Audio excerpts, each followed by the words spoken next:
Hi, my name is Jamal Khan. I'm the CEO and Chairman of Churchill Mergers. Welcome to our podcast today. Today we've got our special guest, Ibrahim Shahata of Shahata and Partners law firm based in Egypt.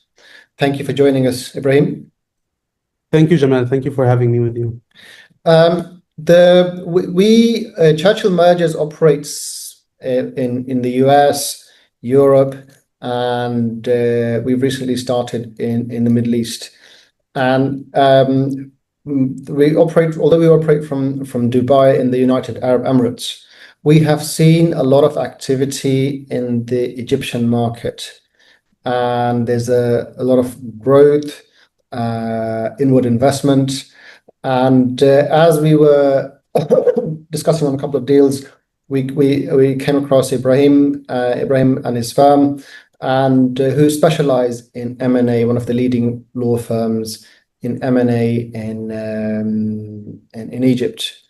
And hopefully during this podcast, Ibrahim can give us some insight into how the M&A world is operating within Egypt. What are the positives, what are the negatives, what to watch out for, and because they provide a full 360 degrees solution for M&A at Shahata and Partners law firm. So I'll ask Ibrahim. I'll ask you a few questions, and if you can give. Based on, I mean, I know we haven't. This is something that you do every single day, and you are very familiar with the M&A kind of activity within Egypt. So this should be fairly straightforward answers for you. As a market overview, how would you describe the current M&A landscape in Egypt in 24-25? There are more activity in the M&A space, definitely. There was a period of instability in the Egyptian market. I mean, like at the macro level. So there was a series of currency devaluations between 22 and 24. The last devaluation happened over a year ago, so it's like in March 24. And since then, things have stabilized a lot, and that helped with more traction in the M&A market. So things are moving in the right direction, I would say. Excellent. And which sectors do you see are experiencing the strongest M&A activity, and what's driving that growth? So there are several sectors that are considered like like more stable from an economical standpoint here in Egypt, and more attractive. I would say education sector, health sector, also renewable energy a little bit, and tech and AI sector is also a new sector that is considered to be quite promising as well. So what's happening in the AI? Are you getting more software houses, or what's happening in the AI sector and renewable energy? More importantly, AI sector. So there are more and more companies that are working in the AI sector in Egypt, using Egypt as a hub, given that we have like a lot of promising engineers. So it's like usually several companies that would have Egypt as one of its locations for hiring like engineers and developing AI solutions, and selling their product to a different jurisdiction like the Saudi, UAE, also Europe and the US. And private equity funds and strategic and big conglomerates have been looking into these let's say software houses or like AI companies, and have been doing some form of acquisitions, or like whether it's done directly in terms of acquiring shares, or even in terms of convertible notes that would trigger share acquisition in the future. So there are a lot of potential in that area in Egypt, and we have Yeah. seen a lot of deals also, especially what we call like venture capital transactions, like that are more structured as venture capital rather than like typical M&A deals. So this is one of the areas that we are actually also working in all the time. This transactions for startups, whether we represent the VC fund or we represent the startup itself. Excellent. And how have the macroeconomic factors such as currency dynamics, FDI inflows, and regulatory changes, how are these influencing the M&A or deal making within Egypt at the moment? So I would say, thank God the devaluation is considered now to be behind us. So actually the Egyptian pound has strengthened since then and has been very stable due to the efforts of the Central Bank of Egypt. So we believe that we were going into a good period of economic growth. But M&A deals, of course, will the inflow of international acquirers or international like private equity funds is going to increase. But one thing that maybe has changed a little bit is the merger control regime. This has changed since 2024, the antitrust approval system.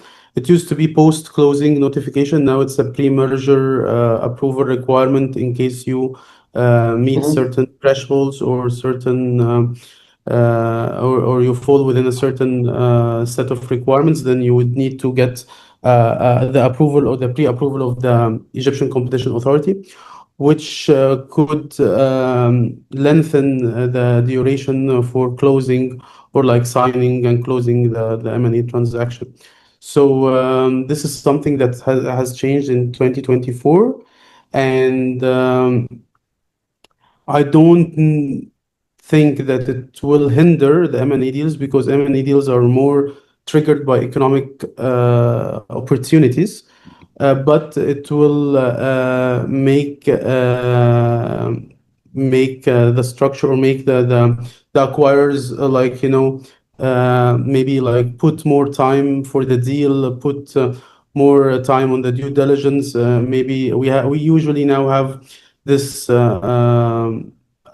requirement or this question like whether this transaction will trigger antitrust pre-approval or not on the top of our list before doing any due diligence or anything, just to make sure like whether this is something that they will be interested in pursuing, or maybe this could be a deal blocker a little bit.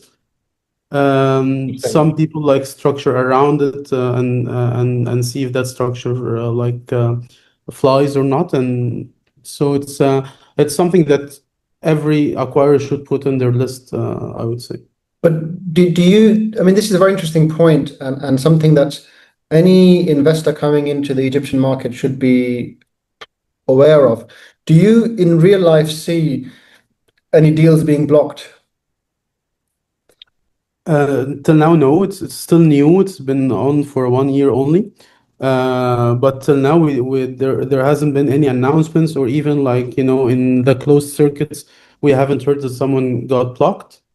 But the Egyptian Competition Authority has been very active recently, like since this, even before the amendment, but like it has been very active, but I haven't seen anything blocked yet. Great. Excellent. Okay. Um, so from a legal perspective, what are the most important considerations for foreign investors when they enter into the Egyptian market? Excuse me, can you say again? From a legal perspective, what are the most important considerations for foreign investors? People coming from the Middle East, or people coming from Europe, or people coming from US. What do they need to keep in mind? I know we've talked about these transactions can be blocked because of competition, etc. But are there any other considerations that they need to be aware of when entering the Egyptian market? So there's nothing like that you would say like that would make Egypt like a peculiar market or a different market per se than any other market. I think it's purely like an economic issue. Like if they feel that the Egyptian target is the right fit, then I think like other than the pre-merger control, which is actually which is actually the situation in many countries already, is what they should be on the lookout of. But we don't have like like restrictions on foreign ownership, except for a very limited number of activities, which is basically like commercial agency activities. So this is something that they shouldn't be worried about. Also, we had some regulations that have enabled projects to be established and own desert land for the purpose of doing the project without any limitations on the size of that desert land. So this is a new regulation that has kicked in last year as well to enable like the sale of several desert lands for the development of touristic and real estate projects like mega projects like the Ras Mhm. Hikmet deal and now I want to say the Qatari Diyar deal, which is also on the north coast. So two mega deals, like I think one is 50 billion and one is $20 billion. So so so other than that, I would say like maybe if you are from a different culture, there are cultural nuances that you maybe should be aware of a little bit. You should do your due diligence. Of course, this is something. This is a given. And based on that, you can structure the deal in the best way possible to make sure that it's a profitable scenario for you. Excellent. And have there been any recent regulatory reforms that make the deal making easier or more difficult in Egypt? Any No, government it's changes? not in particular, like other than the merger control, you just have to be on the lookout that on the regulations of each sector that you're investing in, especially like sensitive sectors like banking, non-banking, financial services, telecommunications. Also health sector, education sector. So sometimes there are like regulatory approvals that you need to procure before like going forward with the transactions. So this is something, of course, that you need to cater for and include in your plan before like executing it. But other than that, there is no specific changes that would like, as you would say, that would hinder or would limit the M&A activity in Egypt right now. Excellent. And do you see, I mean, are there any specific or common deal breakers or red flag issues that arise during deal making or buy side due diligence?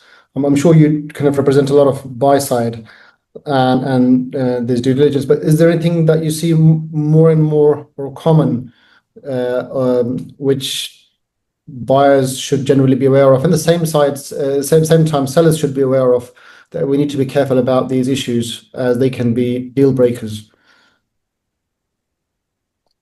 I would say like so usually there was sort of some sort of general non-compliance between from several companies when it comes to labor and social insurance issues.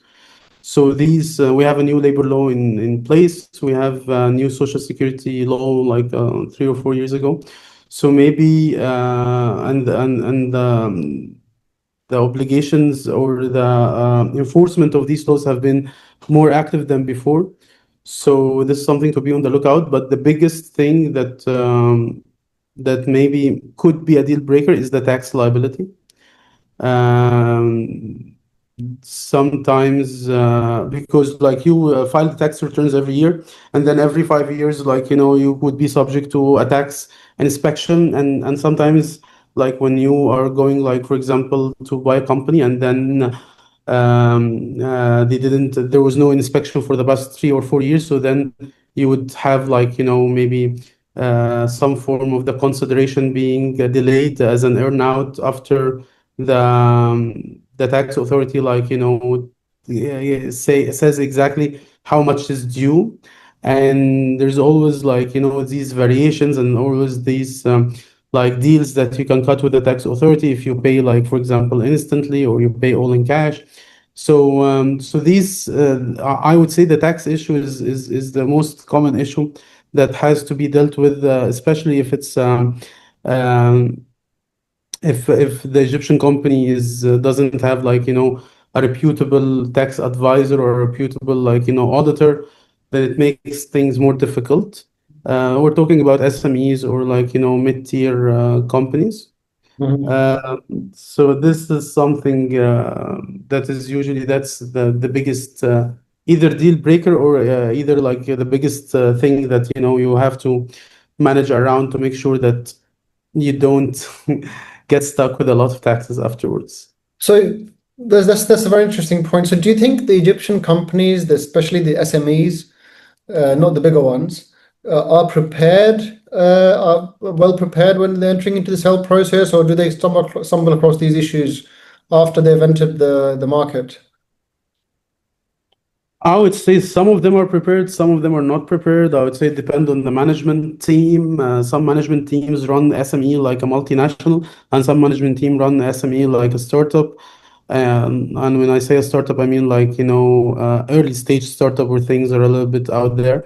So it depends on the management team. Like, the fact that it is an SME doesn't necessarily mean that it's being run in an haphazard manner. Mhm. There could be a solid SME team that runs it and have the system, have the structure, have everything. We've seen with the we've seen that, like, we have some companies that are structured, that are looking for a reputable legal advisor, reputable tax advisor, reputable auditor, and they're doing everything they can to grow. And these are the companies that usually get acquired later on by PEs and strategic investors. Great.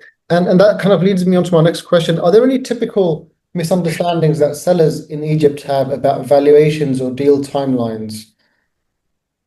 Deal timelines, yes, but that's everywhere. For valuation, it's all about the multiple, I would say. And the variations can be huge. There are some numbers that are usually, like, in the minds of the Egyptian private equity fund, that this, like, sector has this multiple, this sector has this multiple.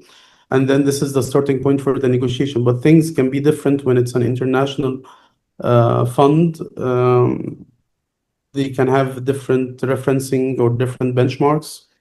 But this is a typical negotiation in any deal. So it's like, I'm gonna say, like, I'm gonna buy it for $2. You want to buy sell it for $5.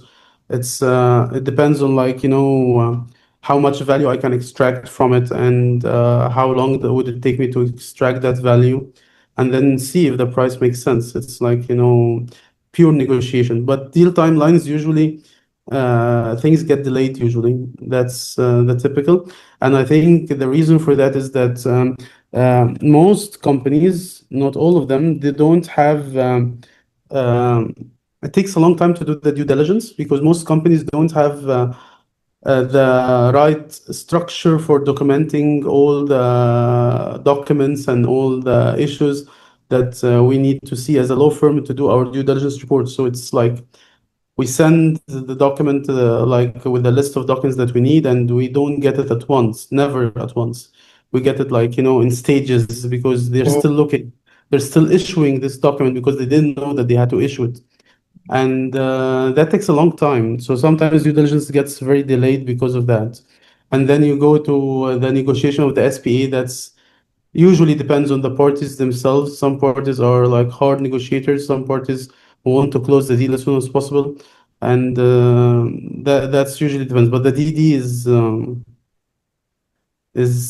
gets delayed a lot in Egypt. Yeah, yeah, it was typical everywhere. I mean, we've got a couple of deals happening at the moment, um, Yeah, and due diligence gets delayed, then we've got issues with the SPA. yeah. There's SPA between the buyer and the seller, and then there's SPA between the buyer's lawyers and the seller's lawyers, which is a completely different thing. And then that takes time. Deadlines keep on getting extended. But this is part of the deal flow. I mean, we do this all the time, and we just come to accept that there will be at least 3 to 4 months added to any deadline that we get, or deal completion timeline that we get. There'll be 2 to 3 months, maybe 4 months, sometimes 5 months added, and Yeah. costs are incurred.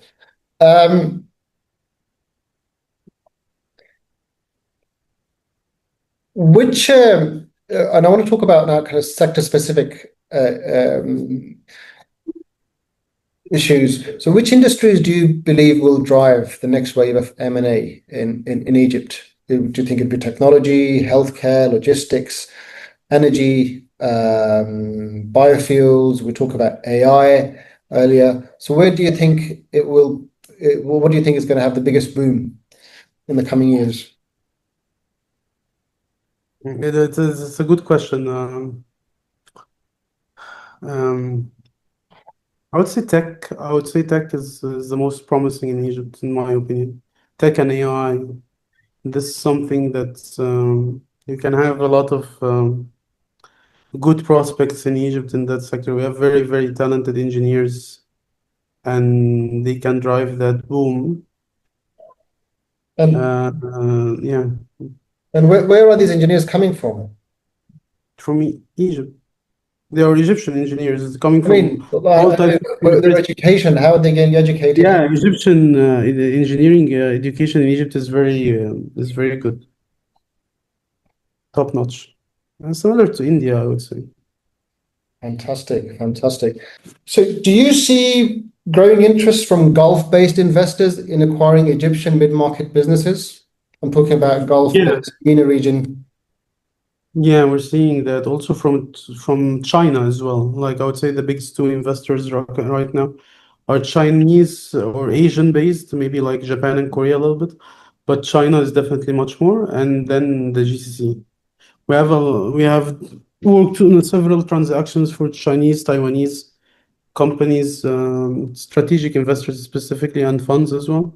And also like the GCC is always like a big like market that always looking into Egyptian targets. Excellent. And what about, I mean, at this point, you've talked about AI, you've talked about engineering, you've talked about technology. Do you see the highest premiums in the Egyptian market currently going towards these sectors, or are there any other sectors that you're thinking that are attracting very high premiums? No, like I see these four sectors like education, healthcare, tech, and energy, renewable energies more also are the biggest from my experience or from my standpoint. Um, so yeah, I would say the most premiums are would probably be in these sectors. Excellent. And you talked about the Chinese and Asian investors coming into Egypt, strategic investments. What about uh, investors from the US or Europe? Do you see that kind of trend as well into Egypt, or more of Chinese and Middle Eastern investors? I would say more Chinese and Middle Eastern. I'd say more Chinese and Middle Eastern, definitely at the moment, especially. We're working on with the Chinese, a lot of Chinese requests right now, whether it's greenfield or brownfield, or whether it's also like acquiring targets. There's a huge outward investments coming out of China, not only in Egypt but in many countries, and this is due to the global political situation. So it is something that is happening, of course. Excellent. Excellent. So any overseas investors coming into Egypt from China or maybe Europe or the US, Western world, what are the kind of the main things they need to watch out for? I would say for Chinese, specifically cultural issues mostly. Okay, They need to be and to make sure that they understand the culture because the culture is quite different. For GCCs, the culture is not that different. It's and they know it much more than the Chinese. So I would say cultural cultural differences are are huge, and they need to make sure that they understand the Egyptian society. excellent. Yeah, I think culturally, from what I've experienced in my career, Ibrahim, is some investors just go in, but they fail because they do not recognize the differences, the cultural differences, Yeah, and they don't have somebody. I mean, now what I'm seeing is people who big investors are going in. They have a cultural liaison to say, yeah. don't do it like that. Don't say these things. That's Yeah, a if good somebody, thing to because do. in China, people maybe wake up at 6 o'clock in the morning and start working. In other country, people don't want to start working until 9 o'clock in the morning, right? Because they go to sleep late. 9, sometimes 10. 10 o'clock in the morning, right? So you don't expect to start your business and expect Yeah, to start turning up for work at 6 o'clock in the morning. But then they work until late, right? They yeah, yeah, work yeah. late, and then that's part of their culture. Or some people have, for example, I don't know, they like to go out. They like to mix together with the staff. Some people don't do that. With a lot of cultural issues. Okay, well let's move on to my next question. Um, do you see more consolidation happening in Egypt in specific sectors? This is quite rare in Egypt. Not a lot of consolidations, I would say. No, it's not a common. It's not very common in Egypt. Sometimes it happens, but um, it's not a common thing. No. Excellent. And what would you um, advise an Egyptian business owner if they want to prepare for a raise or an exit? What should they be doing 6 months, or 12 months, or 24 months before they actually plan to go to the market, open market?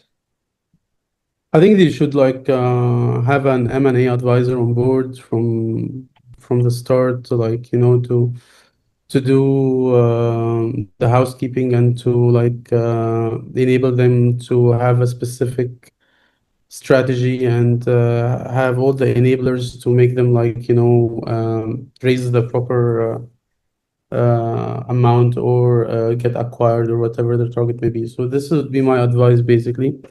And it doesn't hurt to have like, a legal advisor, whether you're getting acquired or not, but a reputable legal advisor always pays in the long term.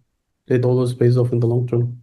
Yeah, very kind of similar to what we see in the US, Europe, in Dubai, in UAE, having uh, the right advisors, M&A advisors with you 6, 12 months before going to market, being prepared. A lot of people approach us, Ibrahim, and they're just not ready. And we spend time with them, making sure their records are clean, their books are clean, their accounts are clean, their cash flow, their forecast, their deck. And sometimes, rather than appreciating, people get frustrated with us. Why are you wasting time? Yeah. We say to them, we're not wasting time. We cannot take you to market unless you're ready, because you will get a really bad result. So I guess it's very much similar in the Egyptian market, but I think there's a lot of deal activity happening within Egypt, and I'm seeing from people that I'm speaking with, and obviously your business is doing quite well as well because you specialize in M&A. I think people need to start planning, especially if you are working in the tech sector and AI sector, and you will get some foreign investors, maybe the Western investors coming in, who are very private equity houses or family offices, or they are very well versed in making sure everything is everything's done correctly before they start any discussions. So these companies need to be prepared. Definitely, yeah. I totally agree. So yeah, I mean, we talked about it's important to have strong advisors. And what stage do you think it's best for your firm to or a law firm to come in, typically within a transaction that's just about to start?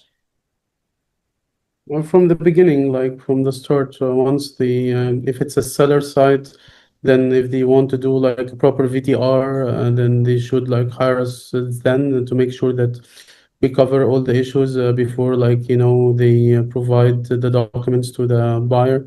And if it's a buyer, then maybe like, once they have a term sheet in place or have like preliminary arrangement or preliminary agreement on the commercial terms, then they can discuss it with us and we can provide the term sheet draft and take it from there.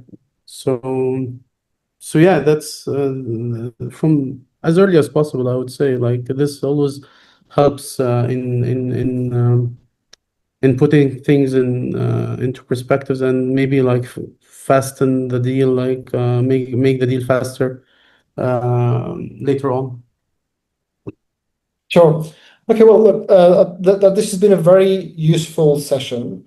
Churchill Mergers, we believe that there is a lot of activity ahead in 2026, 2027 in the Middle Eastern region. And I know that we are dealing with a couple of deals involving Egypt.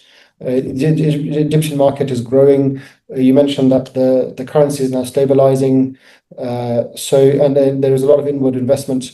We are working with, as I said, with your firm in Egypt and more in the Middle Eastern region, and we're hoping that more and more deals happen. That you're available. Do you want to say anything about your business in terms of Shahata and Partners, in terms of what you do before we close the podcast? We are a full service law firm. We're a 40 lawyer law firm. We're ranked in all the main directories like Chambers and Legal 500. We are very responsive, are very proactive, and very pragmatic and practical as well. These are the things that we live and die by. So, and for us, it's not about targets, it's about quality. So we care about our quality more than anything else. So yeah, that's in a nutshell, I would say. Great. Well, Ibrahim, it's been a pleasure having you with me here. And I really look forward to working with you. Okay, thank you very much.